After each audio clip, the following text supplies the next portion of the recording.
పవన్ కళ్యాణ్ గారికి అదేవిధంగా జనసేన పార్టీ ప్రధాన కార్యదర్శి పెద్దలు నాగబాబు గారికి ఈరోజు జనసేన పార్టీలో చేరిన మన పార్లమెంట్ సభ్యులు బాలశౌరి గారికి అదేవిధంగా వారి తనయుడు అనుదీప్ గారికి మనస్ఫూర్తిగా జనసేన పార్టీ నుంచి ఆహ్వానిస్తున్నాం. ఈ కార్యక్రమం ఈరోజు ఇంత అద్భుతంగా జరుగుతుందంటే దీని వెనక ఒక ప్రయాణం, ఒక ఆలోచన, జనసేన పార్టీ విధానం. పార్టీ నిర్మాణంలో భాగంగా మొట్టమొదటిసారి బాలశౌరి గారు మన పార్టీ అధ్యక్షులు పవన్ కళ్యాణ్ గారిని కలిసినప్పుడు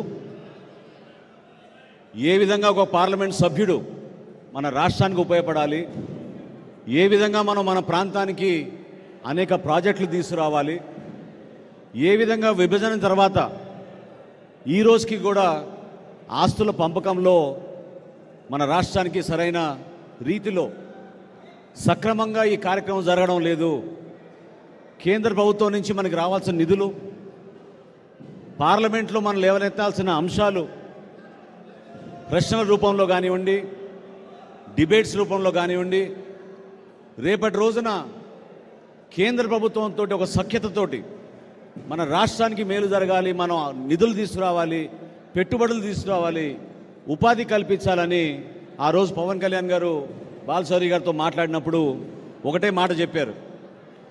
మీరు పార్టీలో చేరుతున్న సందర్భంగా ఒకే ఒక నిర్ణయం తీసుకోండి. ఈ ప్రయాణం మన రాష్ట్ర ప్రజల కోసం, మన భవిష్యత్తు కోసం. జనసేన పార్టీ గలం లోక్సభలో మీరు వినిపించాలి, నిలబెట్టాలని చెప్పి ఆ రోజు ఆయన కోరారు. ఆ అవసరం ఎందుకంటే మీరందరూ చూశారు, 42 లోక్సభ స్థానాల్లో మనకి ఉమ్మడి రాష్ట్రంలో ఉన్నప్పుడు, ఆ రోజు విభజన జరిగినప్పుడు చాలామంది పార్లమెంట్ సభ్యులు ఆ రోజున ప్రజల పక్షాన్ని నిలబడలేదు. వాళ్ళ వ్యాపారాలు, వాళ్ళ స్వార్థాలు, కొన్ని సందర్భాల్లో తెలియకనో తెలుసో చాలా పొరపాట్లు జరిగిపోయినాయి ఆ రోజు విభజన చట్టంలో.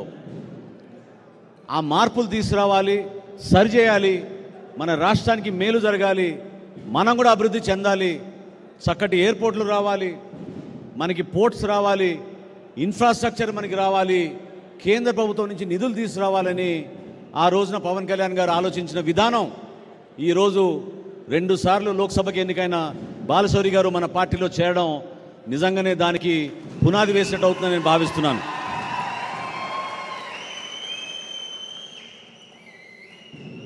కేంద్ర ప్రభుత్వంతో ఎందుకు పవన్ కళ్యాణ్ గారు సఖ్యతతో ఉంటారు, చాలా క్లియర్ దాని గురించి. అక్కడ ఉన్న పెద్దల్ని మనం సహజంగా మనం కోరుకునేది ఏంటంటే, మీరు ఒక ఆలోచనతోటి మా రాష్ట్ర ప్రజలు నష్టపోయిన సందర్భంగా పెద్ద మనసుతో మీరు మాకు కొన్ని ప్రాజెక్ట్స్ ఇవ్వండి, కొన్ని నిధులు ఇవ్వండి, ఇక్కడ అన్యాయం జరిగే విధంగా పరిపాలన జరుగుతున్నప్పుడు దాన్ని సమర్థవంతంగా మీరు ఒక మార్పు తీసుకొచ్చేటట్టు మీరు నాయకత్వం వహించమని ప్రధాని నరేంద్ర మోడీ గారిని అనేక సందర్భాల్లో పవన్ కళ్యాణ్ గారు చెప్పారు. కోరింది ప్రజల కోసం, నిలబడింది మన రాష్ట్రం కోసం.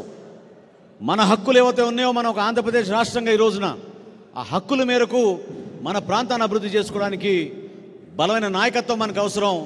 పార్లమెంట్లో ప్రతి ఒక్క తెలుగోడు గర్వపడే విధంగా మన పార్లమెంట్ సభ్యులు నిలబడాలి. దానికోసం మనం జాగ్రత్తగా ఒక మంచి టీం ఏర్పాటు చేసుకుందామని పవన్ కళ్యాణ్ గారు తీసుకున్న నిర్ణయం. ఆ రోజు నుంచి కూడా ఒక్కొక్క ఆలోచన ముందుకు వేసుకుంటూ వెళ్తుంటే ఈ రోజున మనం ఎన్నికలకు సిద్ధమవుతున్నాం. బాలశౌరి గారి గురించి మీ అందరికీ తెలుసు.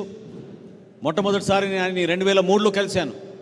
2004లో ఆ రోజున తెనాలి నియోజకవర్గం లోక్సభ కూడా ఉండేది.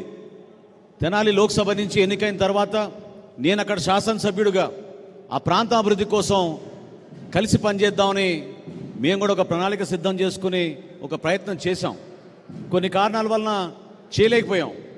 కానీ ఆయన మరొకసారి 2019లో ఎన్నికైన తర్వాత మచిలీపట్నం లోక్సభకి ఆయన చేస్తున్న అనేక అభివృద్ధి కార్యక్రమాలు, ప్రజల దగ్గరికి ఆయన తీసుకెళ్లిన విధానం ఖచ్చితంగా